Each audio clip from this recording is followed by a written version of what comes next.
আজ থেকে বক্ষব্যাধি বহির্বিভাগে বক্ষব্যাধি রোগীর সেবার মান উন্নয়নের জন্য ডিপিএফডি, স্লিপ ডিসঅর্ডার এবং স্মোকিং সিজেশন সেন্টারের কার্যক্রম শুরু হয়েছে। এই তিনটি ক্লিনিকের মাধ্যমে প্রথমে আমরা যে ডিপিএফডি পেশেন্ট, ডিপিএফডি সবসময় একটা ডায়াগনস্টিক চ্যালেঞ্জ থাকে এবং তাদের ইটিওলজি আমরা যদি বের করতে না পারি তাদের প্রপার চিকিৎসা হয় না।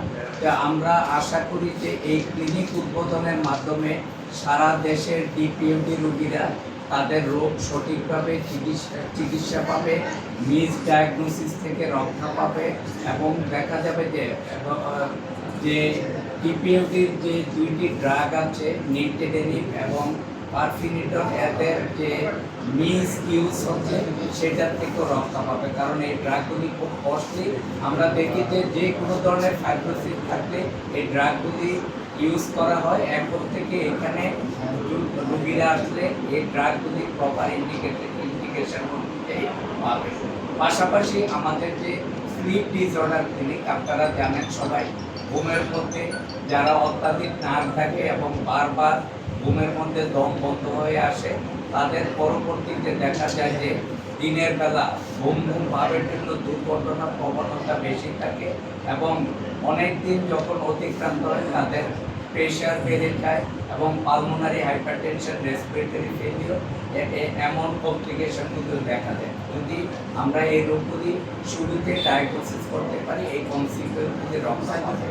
সর্বশেষ যেটা স্মোকিং সিজেশন সেন্টার, আপনারা জানেন যে স্মোকিংয়ের সাথে বক্ষব্যাধির প্রাণঘাতী রোগ, বিশেষ করে লাং ক্যান্সার, সিওপিডি এবং ডিপিএফডি জড়িত, মানে ডিরেক্টলি রিলেটেড থাকে।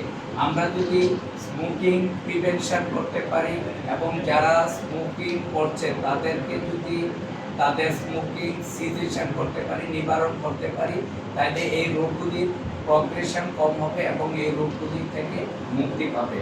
আমি আশা করি বক্ষব্যাধি হাসপাতালের বহির্বিভাগে এই তিনটা ক্লিনিক সংযুক্ত হওয়াতে বক্ষব্যাধি রোগীদের চিকিৎসার জন্য নতুন দ্বার উন্মুক্ত হবে। আমি আশা করব সমস্ত চিকিৎসকরা ডিপিএফডি, স্লিপ ডিসঅর্ডার এবং স্মোকিং সিজেশনের জন্য এখন থেকে প্রতি সপ্তাহে প্রতি মঙ্গলবারে ডিপিএফডি, প্রতি মাসের মঙ্গলবারে ডিপিএফডি এবং প্রতি মাসের প্রথম এবং তৃতীয় বুধবার স্লিপ ডিসঅর্ডার ক্লিনিক, দ্বিতীয় এবং চতুর্থ বুধবার স্মোকিং সিজেশন সেন্টার কার্যক্রম অব্যাহত থাকবে।